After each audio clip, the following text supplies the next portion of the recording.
تورات پر عمل کرنا راہ نجات تھا،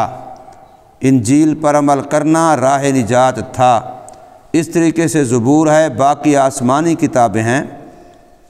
کسی کو بھی ماننا اس وقت تک بے شک وہ راہ نجات تھا، اور اس پر چلتے ہوئے بندہ اللہ کو راضی کر سکتا تھا۔ لیکن جب قرآن مجید آ گیا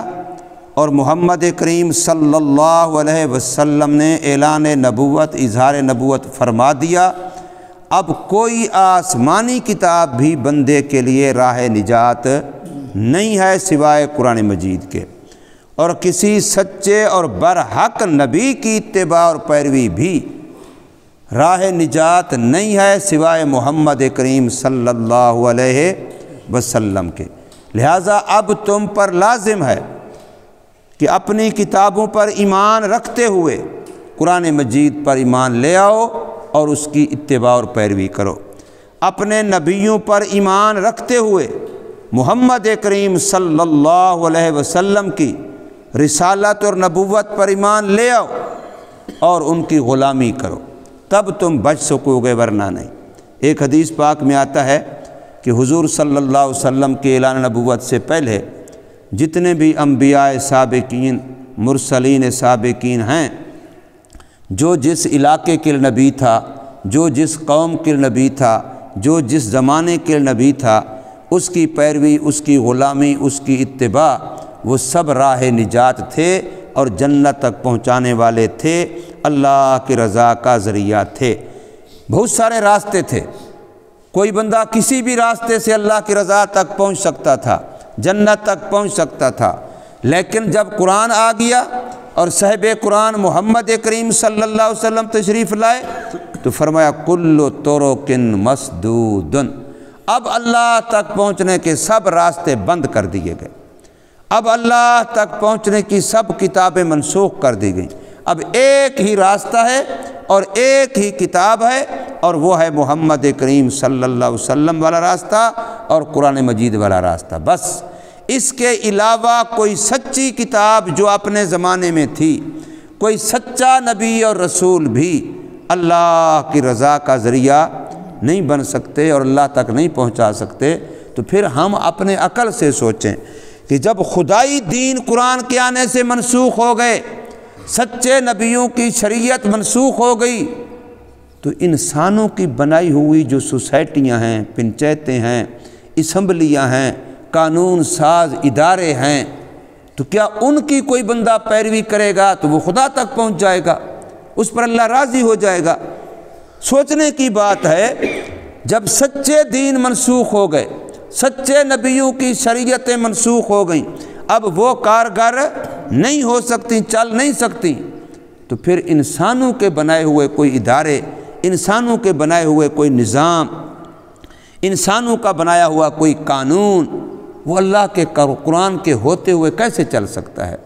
اللہ کے نبی محمد مصطفیٰ صلی اللہ علیہ وسلم کی سنت مقدسہ، سیرت مطہرہ، آپ کا اسوہ حسنہ، اس کے ہوتے ہوئے کوئی انسان چاہے کہ ہماری پسندیدہ چیزیں بہت اچھی ہیں جی، ہماری من میں ہم نے بڑی تحقیق کی ہے، اس پر بڑا ریسرچ ہوا ہے، یہ بڑی اچھی طریقہ ہے، بڑا اچھا نمونہ ہے، تو یہ کبھی نہیں ہو سکتا۔ اب ایک ہی راستہ ہے اللہ کو راضی کرنے کا، وہ ہے کہ محمد کریم صلی اللہ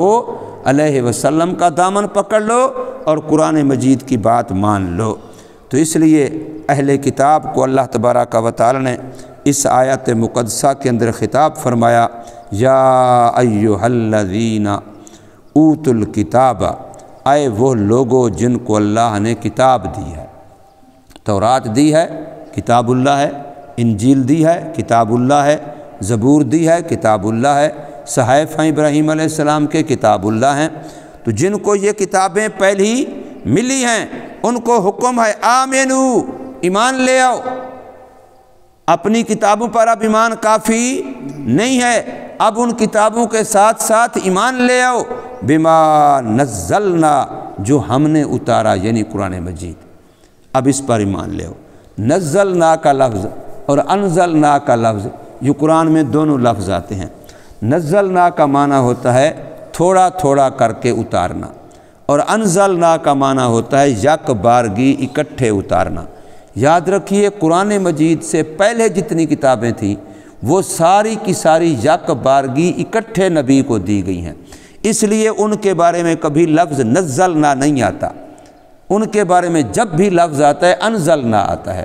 کہ ہم نے ان کو یک بارگی اتارا۔ قرآن مجید کے بارے میں دونوں لفظ آتے ہیں، انزلنا بھی آتا ہے، نزلنا بھی آتا ہے۔ انزلنا اس لیے کہ یک بارگی اترا ہے لوح محفوظ سے آسمان دنیا تک، وہ بھی رمضان میں اترا ہے، یک بارگی اترا ہے۔ اور پھر لوح محفوظ سے آسمان دنیا پر جب آ گیا اکٹھے تو پھر آسمان دنیا سے محمد کریم صلی اللہ علیہ وسلم کے دل مبارک تک پھر 23 سال میں تھوڑا تھوڑا کر کے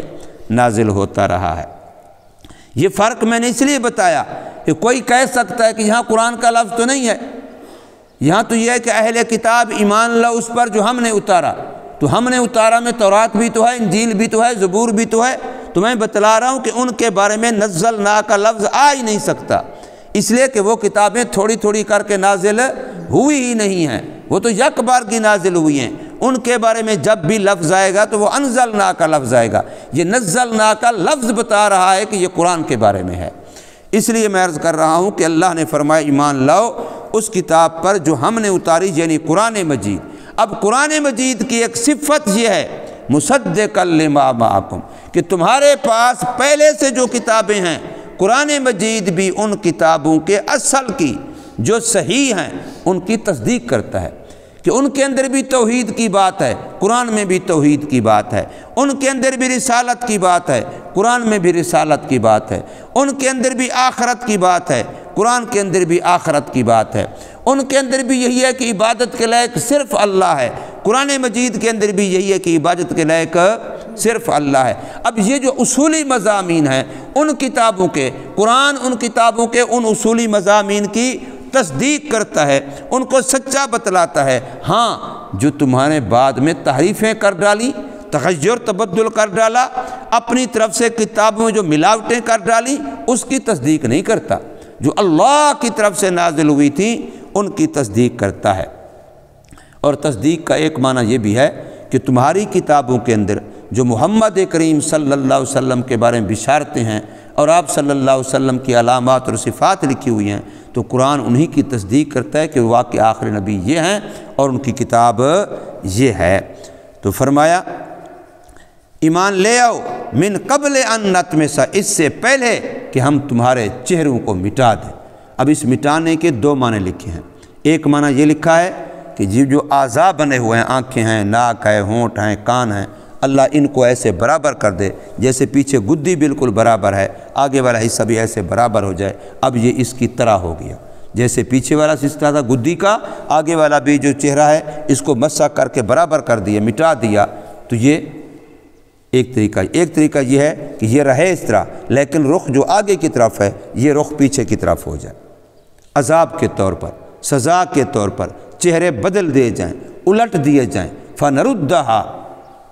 کہ ہم ان کو پلٹ دیں، بدل دیں، رد کر دیں، یعنی آگے کے بجائے چہرہ کیا ہو جائے، پیچھے کو ہو جائے۔ یہ بھی اس کا معنی لکھا ہے علماء نے، فنردھا علی ادبارہا۔ اور فرمایا او نلعنہم، یا پھر ہم ان پر ایسی لعنت، کن پر؟ جو پہلی کتابوں کو تو مانتے ہیں لیکن قرآن کو نہیں مانتے، جو پہلی کتابوں کو مانتے ہیں، تورات، انجیل، زبور، صحیفہ موسیٰ، صحیفہ ابراہیم، فلاں فلاں، ان کو مانتے ہیں، اپنے زمانے کے، اپنے وقت کے نبی کی شریعت کو مانتے ہیں لیکن قرآن کو نہیں مانتے، تو ان پر او نلعنہم، یا ہم ان پر ایسی لعنت کریں جیسے یہودیوں کے اس طبقے پر ہوئی تھی جو ہفتے کے دن مچھلی کا شکار کرتے تھے، جبکہ ان کے لیے ہفتے کا دن ایسے عبادت کا تھا جیسے مسلمانوں کے لیے جمعہ کا دن ہے۔ جیسے مسلمانوں کے لیے جمعہ کا دن عظمت والا ہے، مختص للعبادت ہے، جب جمعہ کا بلاوا آ جائے تو قرآن مجید سورہ جمعہ کے اندر فرما رہے ہیں اذا نودی للصلاۃ من یوم الجمعۃ فاسعوا الی ذکر اللہ وذروا البیع، پھر اللہ کی یاد، اللہ کے ذکر، نماز، خطبے کی طرف دوڑ کے آؤ، سارے کام چھوڑ چھاڑ کے آؤ، کوئی تجارت نہیں، کوئی کاروبار نہیں، جمعے کی نماز کا بلاوا آ گیا ہے،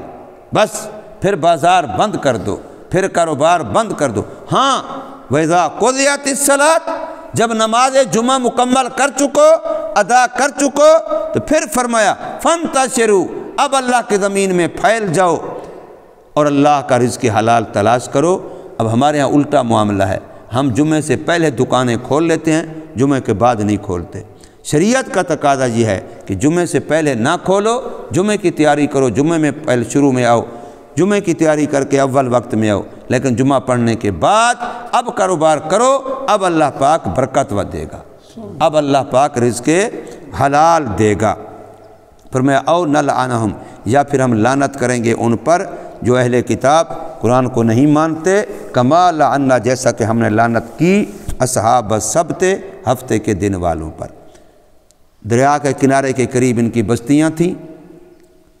ہفتے کا دن ان کے لیے شکار، دنیا کا کاروبار کرنے سے منع تھا۔ انہوں نے کہا چلو ہم شکار تو نہیں کرتے، لیکن یوں ہیلا کر لیا کہ جہاں مچھلیاں جس پانی میں تھیں اس پانی سے کسی نکال کے، ندی نکال کے، کھالا نکال کے آگے بڑا حوض بنا دیا کہ چلو بھئی ادھر سے پانی آئے گا حوض کے اندر تو مچھلیاں بھی آ جائیں گی۔ اب دن ہفتے کا ہے، شکار تو کر نہیں سکتے، شکار نہیں کرتے، مچھلیاں چھوٹے پانی میں حوض میں آ جائیں گی، پیچھے ندی نالے کسی کو بند کر دیں گے، اب یہاں سے پھر اتوار کو کیا کر لیں گے، آسانی سے پکڑ لیں گے۔ دریا سے پکڑنا تو مشکل تھا، سمندر سے پکڑنا تو مشکل تھا، اب جب چھوٹے حوض میں آ گئیں یہاں سے پکڑنا آسان ہے۔ تو اب انہوں نے یہ ہیلا کیا، اس ہیلے پر اللہ کی طرف سے ان کو منع آیا کہ ایسا نہ کرو۔ اسلام میں بھی یاد رکھو ہیلے بہانے منع ہیں، ہیلے بہانے یوں کان کے بجائے یوں پکڑ لینا اور کہنا جی اسلام میں یوں ہے تو ہم یوں کر لیتے ہیں، جیسے لوگ سود سے بچنے کے لیے کئی سے کئی معاملات پتہ نہیں کیا کیا ہیلے کر لیتے ہیں دین کے کاموں میں، تو یہ منع ہے، اچھی بات ہے نہیں ہے، ان کو روکا گیا۔ اب ان کے تین گروہ ہو گئے، ایک گروہ کرنے والا تھا، ایک گروہ روکنے والا تھا، اور ایک تیسرے تھے رانجھے ہر دے سانجھے، نہ اسی کر دیں نہ اسی رکیں دیں۔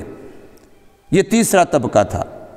کہ ہم کرتے بھی نہیں ہیں، خود گناہ کرتے نہیں، دوسروں کو روکتے بھی نہیں ہیں، سب کو پتہ ہے جی ہمیں روکنے کی کیا ضرورت ہے، روکیں گے تو خامخواہ پھڈا پڑے گا، بڑے سلو کن بنتے ہیں۔ تو اب اللہ کا آیا عذاب، تو صرف وہی گروہ بچا جو گناہ کرتا بھی نہیں تھا، دوسروں کو روکتا تھا، صرف وہ بچا۔ جو کرتے تھے وہ بھی نہیں بچے، جو کرتے تو نہیں تھے لیکن روکتے نہیں تھے دوسرے کو، وہ بھی نہیں بچے عذاب سے۔ اس لیے عذاب سے بچنا ہے تو برائی سے خود بھی بچو اور دوسروں کو بچاؤ، دوسروں کو روکو، خود بھی نیکی کرو، دوسروں کو نیکی پہ